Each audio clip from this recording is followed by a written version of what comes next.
तोंडातली प्रत्येक जखम ही कॅन्सरची असते का? आणि बायोप्सीची गरज असते का? तोंडात काहीतरी पाहिलं, चट्टा पाहिला असेल नाही तर जखम पाहिली असेल, गुगल केलं आणि आता मला कॅन्सरची भीती वाटते. जे सध्या ज्यांचं प्रमाण खूप वाढलंय. तर प्रत्येक जखम कॅन्सरची असते का? आणि काय असू शकतं? याची आपण एक माहिती घेऊया. आता कसं आहे, आजकाल गुगलमुळे कॅन्सर बद्दलचा अवेअरनेस हा नक्कीच वाढलाय.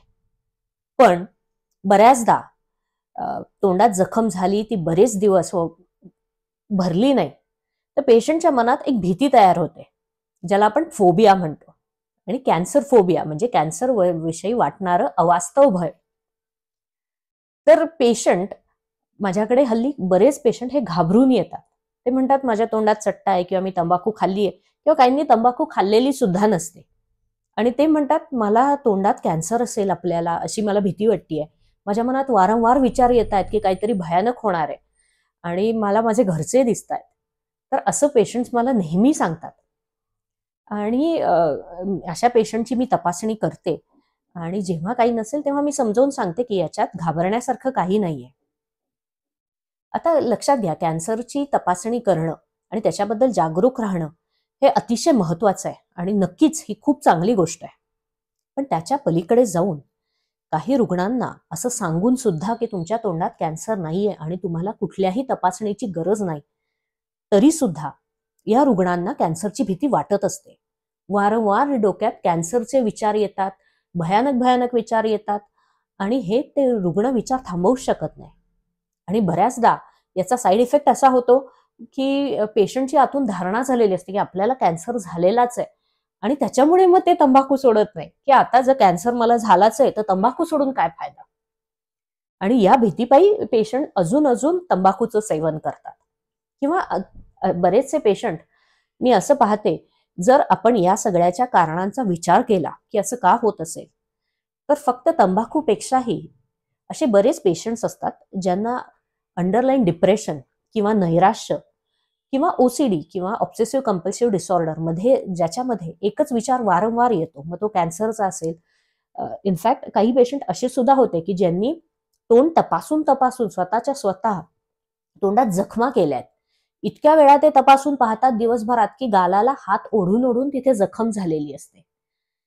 तर जर असे विचार मनात येत असतील तर त्याच्यासाठी मदतीची नक्कीच गरज आहे.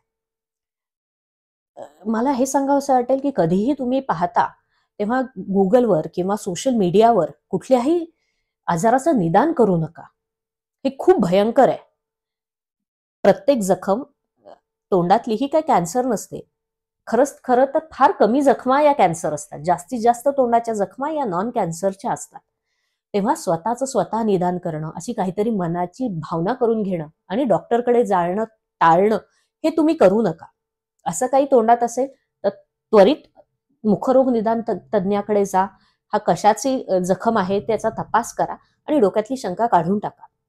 परंतु 2 स्पेशालिस्ट, 3 स्पेशालिस्ट, 4 स्पेशालिस्ट अशा 10 लोकांकडे जाऊन आलात, स्कॅन करून आले, तरी पण आपल्याला कॅन्सर ही भीती जर तोंडातली जात नसेल आणि तुम्ही मुखरोग तज्ञांकडनं जाऊन निदान करून घेतलंय तरी पण ही भीती जात नसेल, तर नक्कीच तुम्हाला मानसोपचार तज्ञाच्या सल्ल्याची एक गरज आहे की ही भीती किंवा हे विचार वारंवार मनात काय येत आहे. म्हणजे सगळ्या तज्ञांनी सांगून सुद्धा की तुम्हाला कॅन्सर नाहीये तरी सुद्धा ही भीती वाटत असेल, तर हे तोंडातल्या जखमेच्या पलीकडे काहीतरी आहे. तोंडातली जखम ही भरलीच पाहिजे आणि त्याचे उपचार होतात. पण तोंडात कुठलीही जखम नाहीये, काहीही नाहीये, तरी पण ही भीती वाटत असेल, तर मग आपल्याला अँझायटी आहे, नैराश्य आहे, का ओसीडी आहे किंवा इतर कुठला मानसिक तणाव आहे ज्याच्यामुळे हे तोंडात आपल्या कॅन्सर आहे आणि आता आपण मरणार आहोत किंवा अतिशय वाईट विचार ज्याला कुठलाही बेसिस नाहीये ते मनात येत आहे. तर अशा वेळेस आणि जर तुमच्या माहितीत किंवा तुमचे जवळचा कोणी व्यक्ती, मित्र असेल, वडील असतील, कोणी पण असेल आणि त्यांच्या मनात हे विचार वारंवार येत असतील, तर त्यांना तुमच्या मदतीची नक्कीच गरज आहे.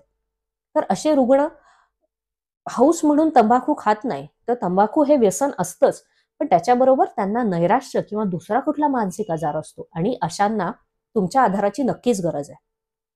तर लक्षात ठेवा, तोंडाच्या कॅन्सरसाठी जागरूक राहणं हे अतिशय गरजेचं आहे, पण त्याच्याच बरोबर अवास्तव भीती बाळगू नका. लक्षात ठेवा, आता कॅन्सरचे सर्व प्रकारचे उपचार उपलब्ध आहे. जरी कॅन्सर असेल तरीही पेशंट बरे होतात. लवकर निदान हा त्याचा उपाय. जागरूक राहा, पण घाबरून जाऊ नका. आणि बायोप्सीची गरज असेल तेव्हा बायोप्सी नक्की करून घ्या.